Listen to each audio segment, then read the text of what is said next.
Bill. William Bill Overbeck isn't just another war veteran. He's a hardened Green Beret who served 2 tours in Vietnam with the U.S. Army 1st Special Forces Group. A knee injury from shrapnel changed everything. It left permanent damage and eventually led to his honorable discharge. After decades of drifting through dead-end jobs, Bill was waiting for knee surgery at a VA hospital 2 days after the infection began. While under anesthesia, a nurse turned mid-procedure and killed the surgical team. Through sheer willpower, Bill fought off unconsciousness, grabbed a bone saw and knife, and escaped into chaos. Among the original survivors, Bill is the undisputed leader. He's blunt, sarcastic, and stubborn as hell. I'll see peace back on Earth if I gotta murder every one of these bastards with my bare goddamn hands. But more than that, he's fearless and would rather die than see his group hurt. He shares a father-daughter bond with Zoey, constantly clashes with Francis in what seems like a rivalry but runs deeper. In The Sacrifice, Bill makes the ultimate call. He stays behind to restart the generator and hold off the horde alone so the others can escape. When the Left 4 Dead 2 survivors find his body in The Passing, he's still gripping his assault rifle. That's Bill all the way through. An assault rifle, come to Papa. Francis. Ah, shit. Here we go again. At first glance, Francis is exactly what you'd expect. Loud, tatted biker from Hell's Legion. Hates everything. I hate steam. Pipes. Oh yeah, I love steam. I just hate the pipes. Before the outbreak, he was caught stealing a TV and impersonating a cop. While waiting to go to jail, he was at a bar with friends, enjoying what might be his last night of freedom. He was with a girl he kept calling Becky, though her name was actually Sandra. In the back room, she got sick, bit him, and turned. His buddy Duke shot her before she could do more damage. That kind of moment changes you. Francis doesn't talk about his feelings. He covers it up with sarcasm and his infamous hatred of everything.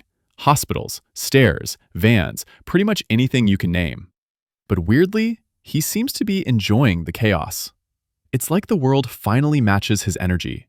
No cops, no rules, no consequences.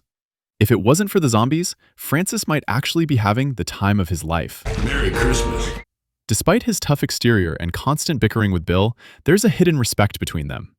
He admits in the comic that his old biker friends were fun, but wouldn't have lasted 2 weeks without this group. Zoey. Before everything went wrong, Zoey was a college student at Aldrich in Philadelphia with a film scholarship. She was supposed to become a filmmaker, but instead of attending classes, she spent her time watching horror movies and called it research. Her father, Wade, a cop, introduced her to horror films young and taught her to shoot at the range, hoping she'd follow in his footsteps. Her mother, Carolyn, didn't approve. That tension came to a head one night when an infected man stumbled into their home and bit Carolyn. Wade killed the infected, but not before Carolyn turned and fatally wounded him. Before dying, Wade begged Zoey to shoot him before he turned. She did. That moment shattered her, especially learning later he might have been immune. The mercy kill was for nothing. Zoey is smart and adapts fast, but she doesn't always show what she's feeling. She and Bill develop a deep father-daughter bond throughout their journey. At first, she mostly followed, but after Bill's death, something shifts. In The Passing, Zoey is more serious, angry even, clearly affected by losing him. She takes on leadership not because she wanted to, but because someone had to. Lewis. Lewis was the office guy, junior systems analyst at Franklin Brothers in Philadelphia, working IT. Probably tired of meetings, just trying to live his life. But don't let that fool you. Lewis spent his lunch breaks at the shooting range, something his coworkers mocked him for. 2 days after the infection, he was trying to convince a coworker that the media was overreacting when he encountered his first infected in the bathroom. He killed it, walked out, and found his office in shambles. Everyone dead, the world falling apart. Lewis has a college degree, an MBA, and learned some Japanese during an internship in Tokyo. He's probably the most book-smart in the group. Since the outbreak, Lewis has become the heart of the team, always trying to stay positive, always lifting spirits. We made it! I can't believe we made it! That's how he copes. Jokes, energy, keeping the mood up when things get dark. In the Sacrifice comic, Lewis takes a serious leg injury when a witch drags him into a yacht full of other witches. He survives, but can't walk properly. so he mans the heavy machine gun during the finale while the others move. Coach. Before everything went sideways, Coach was a high school health teacher and defensive coordinator for the freshman football team in Savannah, Georgia. He wasn't just barking orders or running drills. He genuinely cared about his students. A knee injury in college ended his dreams of going pro as a defensive lineman, but he dusted himself off and poured that passion into teaching and coaching kids. When the infection hit, Coach was in Savannah and took charge immediately. Coach is the steady voice in chaos. He'll quote scripture, start a prayer before entering the mall, or shout encouragement mid-firefight. He has an unhealthy obsession with food. Maybe the helicopter. Maybe it's made of chocolate. Constantly reminiscing about cotton candy, burgers, fries, and anything he can't get anymore. He's the father figure, the motivator, and the emotional backbone of the Left 4 Dead 2 group. At 44 years old, he's the oldest and brings that wisdom and warmth with him every step of the way. Ellis. Ellis is the kind of guy who finds silver linings in apocalypse-sized clouds.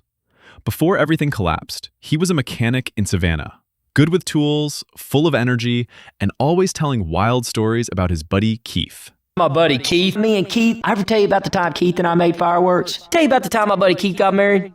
Most of them sound too crazy to be true, but with Ellis, who knows?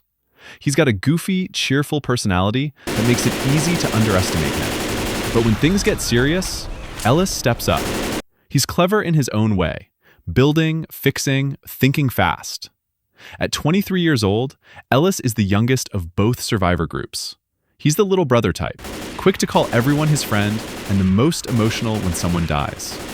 But beneath that wide-eyed optimism is someone tougher than he seems, just trying to keep the people he cares about smiling. Rochelle. Rochelle wasn't supposed to be in the middle of this. She was a low-level associate producer at a news station, mostly lugging cables and fetching coffee. When staff started calling in sick, she got her big break, producing a segment in Savannah about the evacuation center. She was still setting up cameras when her story became a war zone. Rochelle doesn't break, though. She adapts fast. She's not the loudest or the toughest, but she's probably the most grounded. She sees situations clearly and makes decisions with her head, not just her heart. When others are panicking or bickering, Rochelle keeps them on track. She connects well with Coach, two steady voices trying to keep the group sane. She's patient with Ellis, treating him like a younger brother. And she's the only one Nick doesn't constantly irritate. I hate your vest. What now? I don't think this is gonna work out. Nick. Nick's the kind of guy who's always looking for the nearest exit.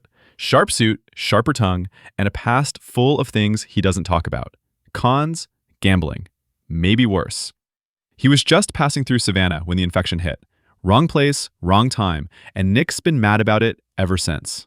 Originally, he was developed as an ex-prisoner who escaped during the chaos and stole his signature white suit from a high-end retailer. Nick keeps his distance, emotionally and physically, doesn't trust easily, doesn't smile much either. But as the journey goes on, something changes. Maybe it's Coach refusing to give up. Maybe it's Ellis being Ellis. Or maybe it's Rochelle seeing through his attitude. Whatever it is, Nick starts to care, even if he pretends he doesn't. He's still cynical, still grumbles about everything. But he's there when it counts. You get the sense that under the sarcasm and cold detachment, Nick's just trying to stay in control and hold on to some part of who he was before everything burned. Thanks for sticking around till the end. If you want to learn how to survive Left 4 Dead's infected in a real-life scenario, check out my videos about them. And if you enjoyed this one, hit like, subscribe, and join our Discord community.